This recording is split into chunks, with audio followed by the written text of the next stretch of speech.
അസ്സലാമലൈക്കും. എൻ്റെ വീഡിയോയിലേക്ക് എല്ലാവർക്കും സ്വാഗതം.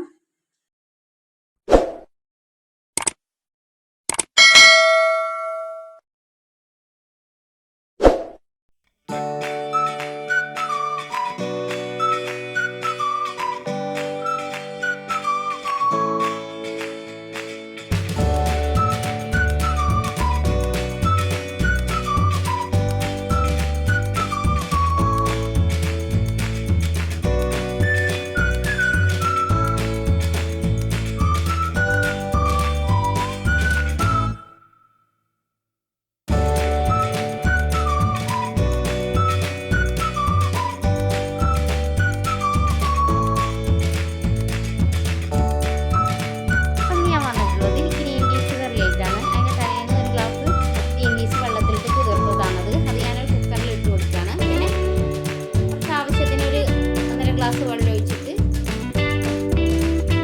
പുഴുങ്ങിയെടുക്കുക. ആദ്യം കുറച്ച് ഉപ്പും ചേർത്തി കൊടുക്കുക. ആവശ്യത്തിന് ഉപ്പ് ചേർത്തി കൊടുത്താൽ മതി. പിന്നെ വേണമെങ്കിൽ പിന്നെ ചേർത്തി കൊടുക്കുക. അപ്പോൾ ഇത് ഞാനിട്ട് 1/2 ടീസ്പൂൺ ഉപ്പാണ് ഇതിൽ ചേർത്തി കൊടുത്തത്. ഇനി നമുക്കിതൊന്ന് വേവിച്ചെടുക്കണം. മതി അതവിടെ വെന്ത് വരുമ്പോഴേക്ക് ഹൈ ഫ്ലെയിമിൽ ഒരു വിസിൽ കളഞ്ഞിട്ടുണ്ട്. ലോ ഫ്ലെയിമിൽ ആക്കി വെച്ചതാണ് ഞാനത്. ഇനി വെന്ത് വരുമ്പോഴേക്ക് അതിലേക്കുള്ള കൂട്ടുകളൊക്കെ തയ്യാറാക്കാം. സവാള വേണം. ഒരു മീഡിയം വലിപ്പത്തിലുള്ള ഒരു സവാളയാണ് ഞാൻ തീർത്തിട്ടുള്ളത്. ഒരു ചട്ടി ഞാൻ അടുപ്പത്ത് വെച്ചിട്ടുണ്ട്. അതിലേക്കൊരു 2-3 ടീസ്പൂൺ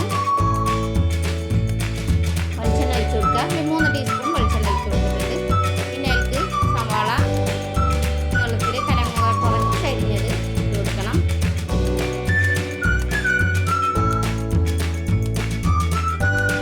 അതിട്ട് കൊടുത്തിട്ടുണ്ട്. 2 പച്ചമുളക്,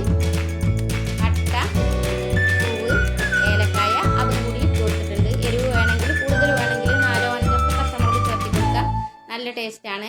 പിന്നെ ഇതിലേക്ക് ഞാൻ ഒരു ഇഞ്ചി കഷ്ണം, വെള്ളുള്ളി ചേർക്കണില്ല, ഒരു ഇഞ്ചി കഷ്ണമാണ് ഞാൻ ചേർത്തി കൊടുക്കുന്നത്. വെള്ളുള്ളി ചേർത്തതിലേറെ എനിക്ക് ചേർത്താതെയാണ് ഇഷ്ടം. ഇവിടെ കുട്ടികൾക്ക് പേരക്കുട്ടികൾക്കും എല്ലാവർക്കും അങ്ങനെയാണ് ഇഷ്ടം. അതാണ് കൂടുതൽ ടേസ്റ്റ് എന്ന് പറയലുണ്ട്.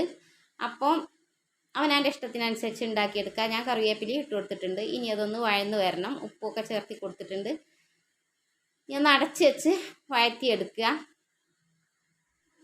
ഇനി ഇതവിടെ ലോ ഫ്ലെയിമിൽ ഇട്ട് വെച്ചതാണ് ഞാൻ. ഇതൊന്ന് വഴന്ന് വരുമ്പോഴേക്ക് ഒരു മിക്സിൻ്റെ ജാർക്ക് ഒരു 12 അണ്ടിപ്പരിപ്പും ഒരു അരമുറി നാളികേരവും എടുത്തിട്ടുള്ളത്. ഇത് നല്ലോണം പേസ്റ്റ് രൂപത്തിലൊന്ന് നല്ലോണം അരച്ചെടുക്കണം.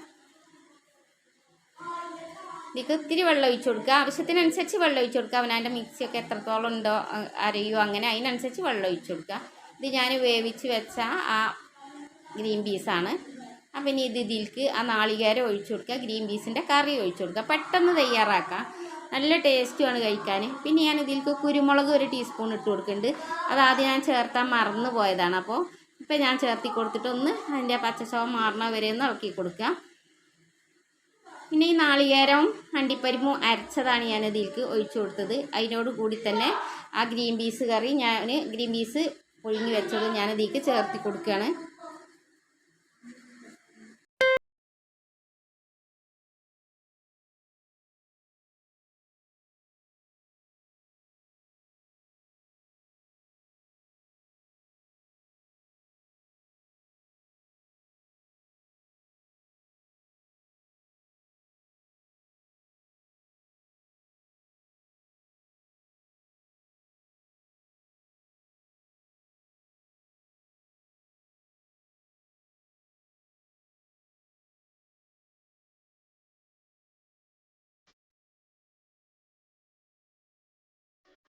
അപ്പോൾ ഇതിലേക്ക് ഞാൻ അവസാനം കുറച്ച് മല്ലിച്ചപ്പും കൂടി ഇട്ട് അടച്ച് വെച്ചതാണത്. അവസാനമാണ് മല്ലിച്ചപ്പ് ഇട്ട് കൊടുക്കുന്നത്. ഇനി കുറുകൽ കൂടുതലുണ്ട് എന്നുണ്ടെങ്കിൽ കുറച്ച് തളിച്ച വെള്ളം ഒഴിച്ചു കൊടുക്കുക. അപ്പോൾ നല്ലൊരു ഗ്രീൻ പീസ് കറി ഇവിടെ റെഡി ആയിട്ടുണ്ട്.